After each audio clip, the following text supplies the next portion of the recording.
Welcome to Metabolic Body Composition. In this episode, we're going to be talking about weight loss strategies and challenges. So these are some questions I've collected. Why do you believe fasting is not necessary for weight loss? I've done a lot of fasting personally. I did years of skipping breakfast, 16-8 style fasting. I've done 5-day water fast. I did a 40-day vegetable juice fast. I did a couple months of 1 meal a day.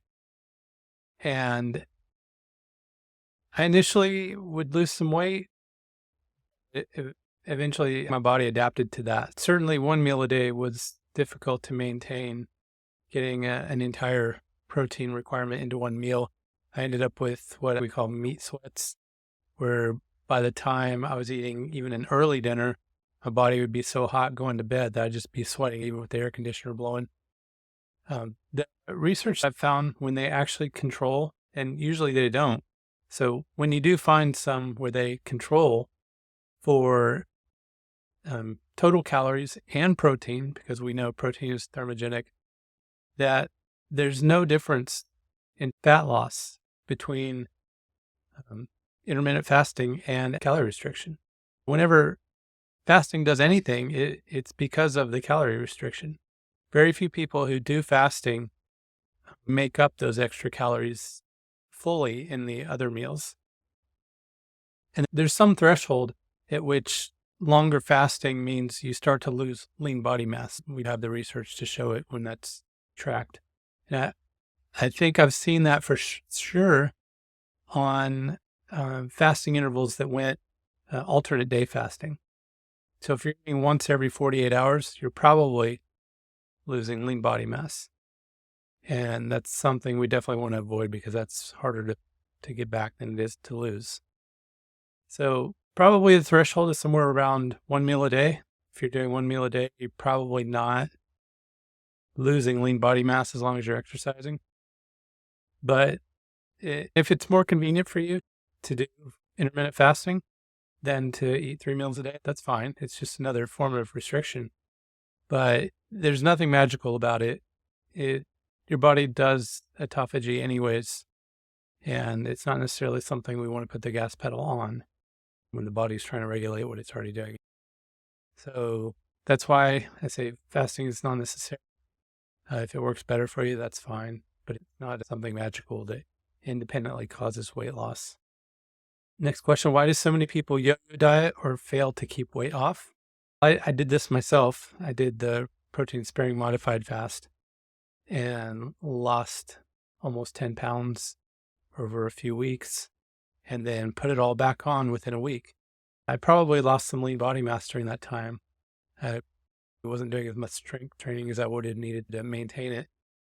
I didn't fully understand metabolic adaptation that happens. What I mean by that is when you restrict energy, over time your body adapts to the restricted energy state, and that's why people plateau. If you go back to eating the same level that you were before, now you're in a calorie surplus. Your body will store at least as much as what you were able to maintain before, if not more. You'll have more fat and less lean body mass than you started with, which is not a situation you want to go through all that effort to get to. So especially if you're doing a diet that's not something you can maintain or adapt over time, then you go right back to the hyper-palatable, ultra-processed foods that led you to that extra weight in the first place.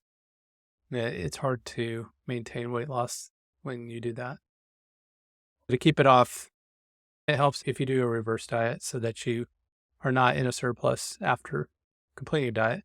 But also, what I recommend is when you are doing a calorie restriction, do it with the foods you're going to be eating. So if you cut out carbs, that's fine, but make sure that your diet is the food you're going to be eating. That way, when you come back, you're still eating the same foods. And so hopefully you've eliminated any trigger foods you might have had that caused you to gain excess weight. And then, of course, I think a lot of people yo-yo because they hit that plateau and aren't sure what to do about it, and then might get frustrated and give up. So the plateaus when your metabolism has adapted to the lower energy that's being supplied. To break through a plateau, you just need to introduce a little more restriction. It doesn't have to be a whole lot. So if you restricted initially 20% of your calories, you might just need another 100 calories off, and the fat loss will resume, and you can continue doing that until you reach the goal you have. So how do you put tracking and reverse dieting on autopilot? I use a spreadsheet based on the meats that I eat. So if I'm mostly eating meat, I've got each column is a separate meat. I know that rib roast and ribeye steaks are a certain number of calories. My most common meat would be chuck roast, which is about 1,300 calories per pound. I know that ground beef, 80/20, is about 1,150 calories per pound. And so the rows are the number of calories I'm trying to consume. So I'll subtract out the constants. I know that at my maintenance level, I'm eating 5 scrambled eggs with 2 tablespoons of butter and bone broth. So that gets subtracted out. My other 2 meals are just there on the spreadsheet. I don't have to think about it other than to be aware of what's in my refrigerator or in my freezer. So when it's lunchtime, I just go weigh out the amount of meat that I need. Now, if I'm going to do something like carnivore hamburger, where it's a hamburger with a slice of cheese and some carnivore bread, then I know that a bun might be 200 calories, a slice of cheese is 80 calories. And I just subtract that out from the amount of meat that I was going to eat. And if it's a frozen patty, so that's the constant, then I play with if I have 1 or 2 slices of cheese, or if I spread some sour cream on it or add a couple of slices of bacon, add it up to the calories that I need to get. So all that's calculated ahead of time, and I just go make my food. Then the next week, if I've hit a plateau or if I'm reversing, I just move my marker up or down that spreadsheet. And then at the end of the week, I take my average weight and do my body fat percentage to figure out what I need to do for the next week. So that makes it pretty simple and easy. It's not calorie tracking per se, it's more of a schedule so that I already know what I need to eat. I look at the spreadsheet and I know, for example, right now I need about, if I were going to eat ground beef, I'd need 0.66 pounds. If I'm going to eat chuck roast, I need 0.59 pounds. Just weigh it out, cook it in some butter or tallow, and good to go. What role does willpower play in achieving weight loss goals? I think it plays a very minimal role in successful weight loss. If you rely on willpower to decide what to eat, you're making it unnecessarily difficult for yourself. Willpower is more of a diminishing resource. The more you use it, the less you seem to have. You should use the willpower you have when you're feeling alert and excited to set up your process in your environment. If you have to use it for each meal's food choice, you start to use it up.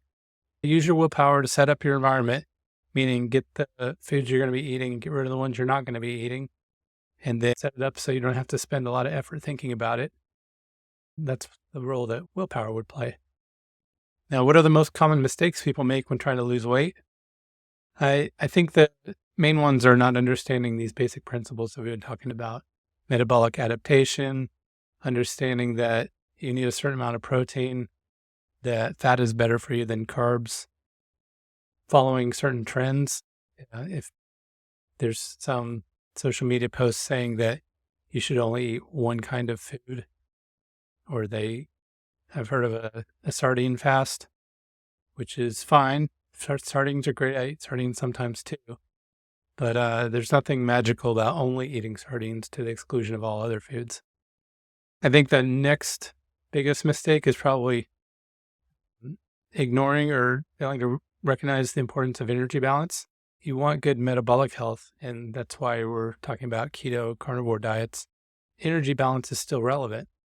And if you don't track anything, then you don't know what you're doing. But if you're just looking to improve your metabolic health, that's fine. For example, I didn't track anything the first 9 months. I was just following the guidance that said males should eat 2 pounds of meat a day. So I was just trying to make that, and the other advice that just says eat till you're full, which is good advice for metabolic health. But if you're trying to lose weight, you do need to track. If you have 100 pounds to lose, you may not need to track because it depends on the diet you were on prior to this. If you're eating a lot of ultra processed food and you go to a carnivore diet, you're going to be eating fewer calories, most likely. And so you'll lose some weight. A lot of carnivore advocates are not in the lower body fat percentages. So they're healthy. Most of them are athletic, and that's great. But if you're wanting to get your body fat percentage to a certain point, and it doesn't have to be lower single digits for bodybuilders, but for certainly for bodybuilders, they have to track, and there's no confusion about that. If you have specific weight loss goals, or if you're frustrated about losing the last 5 or 10 pounds, you do need to track. It's really easy to track when you're only eating meat. Another mistake is using weight loss drugs or believing in magic supplements or green powders. If you read the instructions that come with them, they're not intended to be used without making other dietary adjustments. We're finding out now that they are not intended to be used long term. When you go off of them, you're going to end up exactly where you were before if you're doing what you were doing before. Either way, using them or not, you still have to make dietary adjustments. And especially if you're concerned about your metabolic health. I think those are short-term fixes, and long-term we're going to see a lot of negative impacts. Almost any way of losing weight is going to benefit you to some degree, but without making healthy changes, there are long-term consequences we'll start to see more of. The only other mistake I think people make is misunderstanding how fasting works that we discussed earlier. So how do you overcome plateaus on the weight loss journey? I think the first thing is that it helps to recognize that plateaus are to be expected. They are normal metabolic adaptation. Some of the fasting and low-carb advocates say that plateauing is a sign that dieting doesn't work or counting calories doesn't work. But I think both sides of that argument are straw manning the other. The things that the low-carb community says about counting calories are not anything that anybody in the energy balance community ever say. So they know that protein calories are metabolized differently than fat calories. They know that plateauing is expected because of metabolic adaptation. And so the way that you overcome is that you just continue to drop the calories, which is easy if you're just eating meat. If you drop 100 calories of meat, you just weigh that much less. But you do have to make sure, though, that whatever calorie level you're at, that you're still having enough protein. So especially if you start to get to the end goal, you just need to make sure that you're getting enough protein. So if you need to start taking essential amino acids, start doing that. A lot of people plateau and they hadn't been tracking prior to plateauing. That's not a reason to give up. That's a good point to start tracking. Take at least a week or two to track the calories you've been eating. Then you can know where to reduce from. I want to caution against relying entirely on exercise, because part of the metabolic adaptation is that if you rely entirely on exercise, over time, your body gets used to the amount of exercise. The exercise gets easier. Everyone knows that the more you run, the better you get at running, the more efficient your body is at running, and therefore, the less energy your body needs to run those same distances. What kind of person would have a tough time losing weight? I think that a person who is totally against doing any type of restricting, or someone that is completely against any type of tracking, they may be able to lose some weight, but I think that's going to be challenging, especially if they have a specific goal they want to reach. People who discount their ability to complete a weight loss program because they just say to themselves they have no willpower.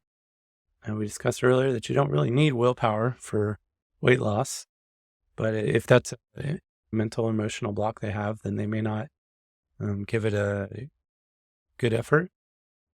I think that people who eat emotionally or with food addictions or if they've got related cultural ties to requiring them to eat a certain way, those things require a little more effort to overcome.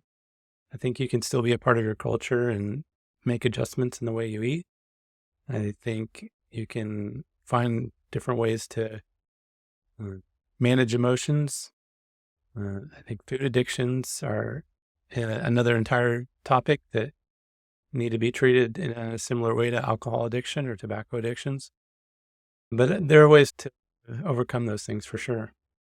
If you value food for its taste to the exclusion of food for its health and its nutrition for your body, I think you'll have a hard time because you'll be constantly evaluating and trying to maybe game the system to get the flavors out of it that you want. There's certainly substitution recipes that can be used. There are substitution sugars that can be used, non-nutritive sweeteners. Apparently, allulose doesn't have a metabolic impact, but you can still have the sweet. I would treat that more like a smoking patch. So if you're trying to stop smoking and you don't want to go cold turkey and you just want to use a patch to titrate off of your nicotine, then that's how I would treat sugar. I've tried using allulose, and it does make me have very mild sugar cravings after that, even though they don't have any sugar cells. So you can do that just to see how your body responds if you want to, but long term, I wouldn't use them. I think if you are completely dependent upon processed foods, it would be a little bit more challenging. Certainly, we've seen nutritionists who do the junk food diet or the ice cream diet or the rice diet. You can lose weight that way. I would be more concerned about the metabolic health impact of doing that.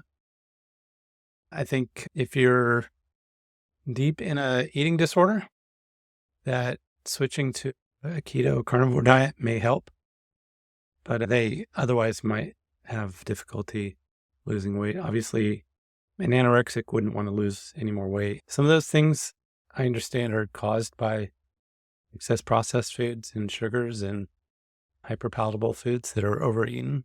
So if you switch to eating predominantly meat, then it's unlikely that those behaviors would continue. And some of the driving factors would resolve as part of that diet. And then, of course, people that don't have enough control over their food choices, someone cooks for you, or you're on a meal plan, or you're incarcerated, or some other reason where you can't control your food. If you're in the military out in the field and you have to eat an MRE and you're given no choice about that, I guess you could throw away the sugar or maybe trade it for something else. Somebody else wants your pudding. I think that makes it difficult to lose weight. But if you're in the field in the military, you're not as concerned about losing weight at that moment. So what is the importance of mindfulness in a weight loss journey? I think mindfulness is extremely helpful, but not essential. Your mental state is not going to affect your energy balance in terms of as long as you're eating what you need to reach your goals. If you're feeling like you have to have a positive mental attitude before weight loss is going to work, that's not the case. As long as you're eating the things you need to, your body will respond. Mindfulness will help you become more aware of your hunger and satiety signals. To accomplish that, I'd recommend a lot of people probably eat in front of the TV or checking social media. So I'd recommend, if this is an issue for you, that you put your screen away, put your phone down, don't sit in front of the TV or turn it off, and just listen to how your body responds to the food and how full you're getting. Eating intuitively is challenging because very little of our food is what we evolved eating. Ultra-processed food is engineered so that you can't hear your body's signals to stop eating. They're designed to make you continue eating them even beyond what's needed for energy balance. Mindfulness will enhance your understanding of your body's response to different foods, if you're aware of how you feel after meals, during meals. And it'll help you in responding to life challenges and focusing on the things that are more important to you. It'll help with reducing stress and being present in the moment. Those things will help you eat just what you plan to and not feel like you need to stress eat. How do you stay motivated when the going gets tough? The most important thing is proper planning and structuring your environment. Initially, the transition to ketosis can be challenging. I tried going on the Atkins diet when I was in college without understanding anything about ketosis or any transition period. Into the second week, I was getting the keto flu that people talk about, but I hadn't, maybe if it was in the book, I didn't see it. I just thought to myself, I don't need to feel like this. I was probably 5 to 10 pounds, maybe 15 pounds overweight. I played soccer regularly, so I was in pretty good shape, just a little chubby. I just thought, I don't feel like I need to lose weight so bad that I need to feel this way. So I gave it up right away. And it's unfortunate. I wish I would have stuck with it because 25 years of ketosis would have been amazing for my health. I'd be in a different place today. To keep your motivation up, I just recommend that if transitioning ketosis is not something you've done before, that you do that before you start calorie restriction. Once you're fat adapted, calorie restriction is pretty easy. The only thing that becomes challenging at that point is dealing with your social situations. How do I approach meal prep for the week? Well, I keep my fridge stocked, meaning I always have enough eggs. I buy fatty meats when they're on sale and stick the extra in the freezer. If I have time and a supply handy, I'll usually dry age the meat for a couple days. I've dry aged things like entire chuck roast for up to maybe 10 days and it was fine. I just had to cut a little bit extra off of it while I was cutting.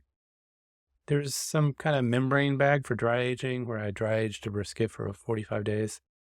And it came out pretty good. I'm not sure it's worth the effort normally, but steaks, I wouldn't dry age more than 2 days max because they start to get thinner. Chuck roasts and briskets can go a little longer. And it just makes it easy. I've got the next chuck roast staged and ready to go when I finish what I'm working on now. I'll cut a chuck roast and put it in a Pyrex and just eat it at least once a day, open it up and air it out because the aerobic fermentation that happens over time is fine.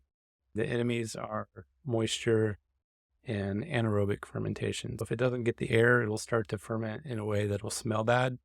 That's when you know it's time to either finish it or throw it away. But I almost never throw meat away because if I air it out like that, it can last up to 2 weeks after I've cut it. It's not really a big problem. If I think I won't be able to finish it, you can put cut meat in a Ziploc and throw it in the freezer for quick meals. Actually, sometimes when I buy ground beef in bulk, I'll take it out and put it in a quart-sized freezer bag and press it down as flat as I can in 1 pound packs. Because those flat packs are really easy. You can just throw them in some water and it'll defrost. If you do that for breakfast, they'll be ready for lunch easily. Or you can defrost things in your microwave. But I find that makes it really easy to have what you need on hand. If you get a pack of frozen hamburger patties, then you know you'll always have lunch or dinner available. I recommend figuring out what your favorite meals are and make sure you keep those ingredients on hand. One thing that I've found is I usually need to have red meat at least 1 meal a day. If I start to have ribs or pulled pork multiple meals in a row for multiple days, I don't feel nearly as good. So I've found for me, I need at least 1 red meat meal. What key principles do you believe in for sustainable weight loss? I think the first one is to trust the process. The first time I was doing this, I wasn't sure if it would work because nothing else had worked in over a decade that I'd tried. So I just tried it and measured and it worked. And it worked the second time I did, the third time I did it. Sometimes I feel like maybe this time it won't work, but it always works. I just follow the process. You may be asking, why did I have to do it a second and third time? It was because I was stress eating. We were under a lot of stress with our business. I was having to build 100 new bookshelves because we moved our bookstore. Couldn't find a contractor willing to build bookshelves for us. So I was just doing it myself. So all the extra manual labor on top of the other things that I was normally doing, I felt like I should eat some more calories. And it didn't end up being the case, but I did put on a few extra pounds. So as I was finishing that, I just did a maintenance cut. It wasn't like the initial 40-pound cut I did the first time. But that's what you do because weight fluctuations are normal, especially seasonal fluctuations.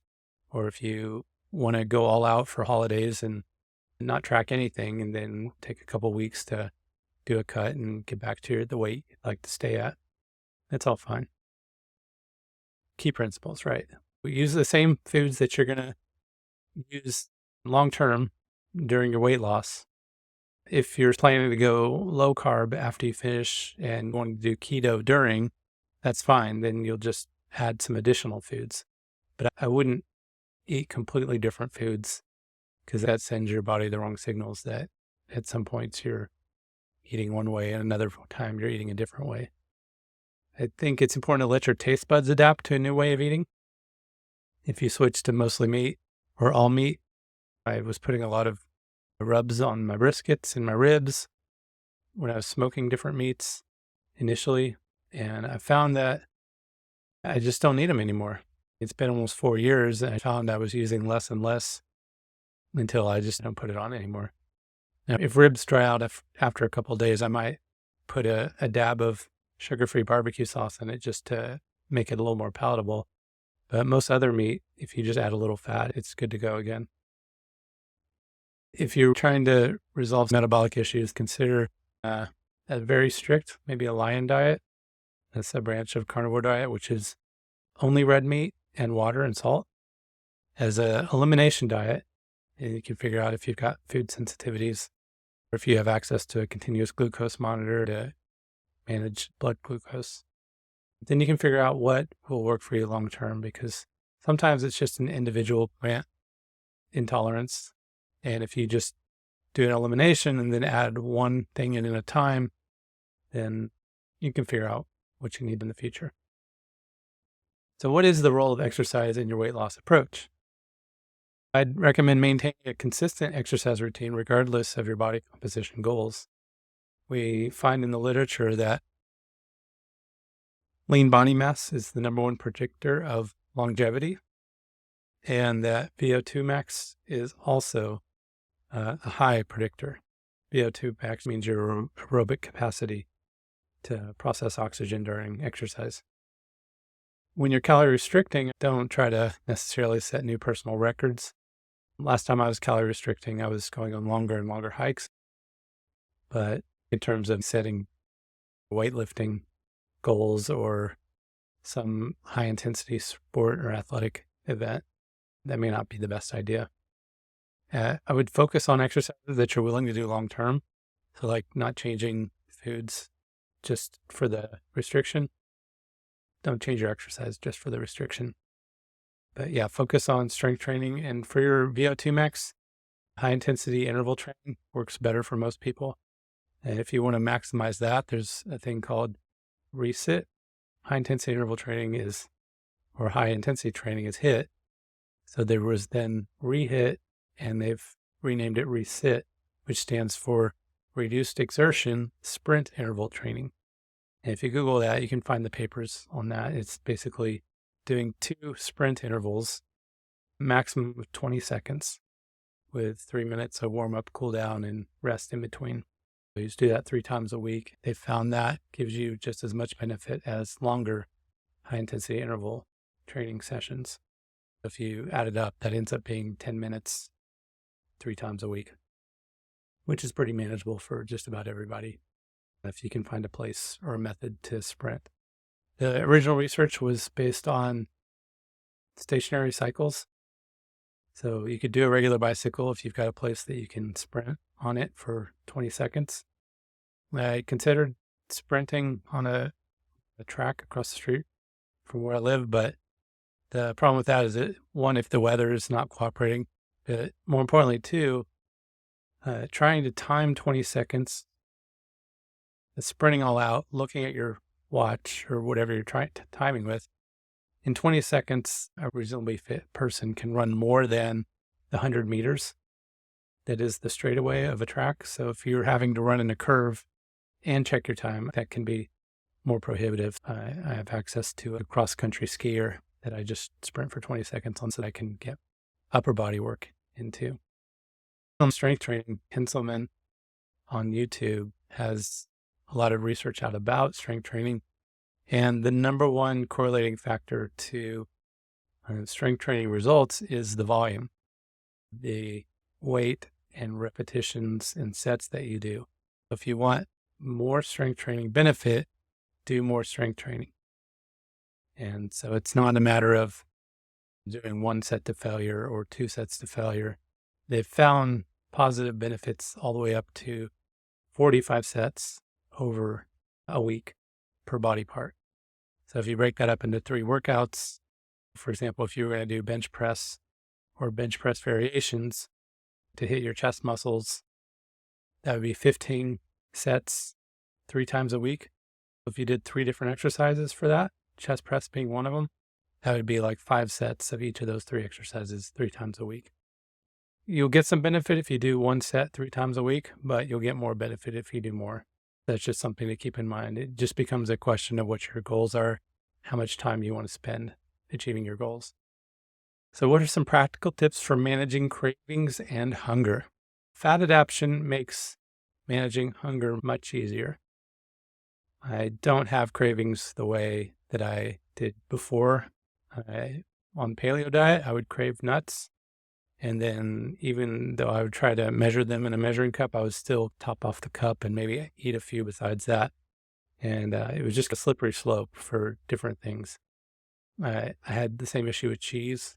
Surprisingly, not chocolate. I could just break off, the bar came in 6 or 8 pieces, and I would just break off 1 square and only eat 1 square. You have to know which foods are trigger foods for you.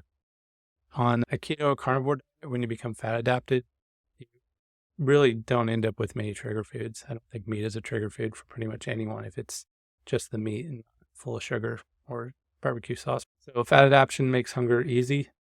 It pretty much eliminates all cravings.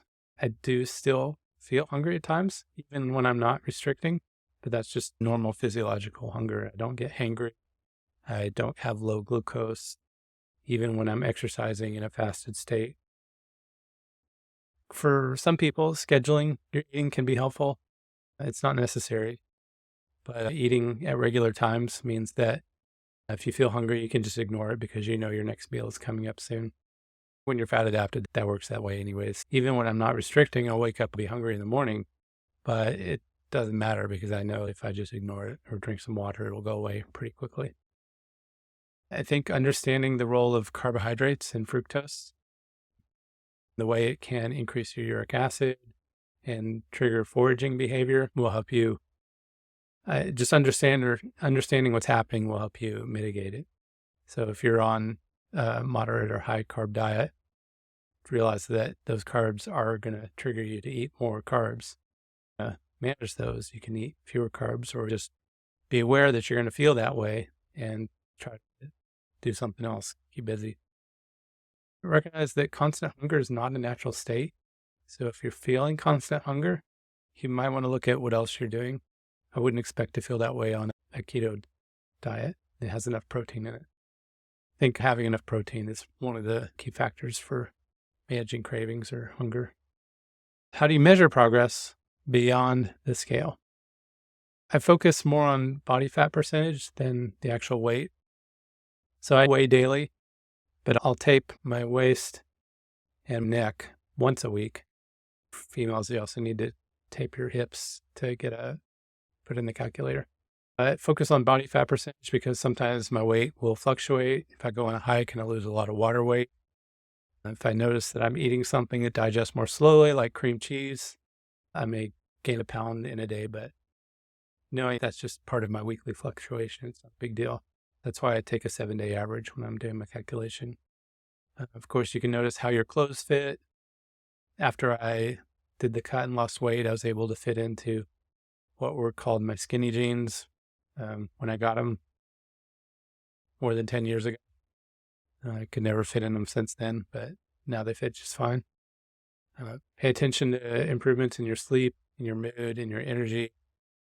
Track changes.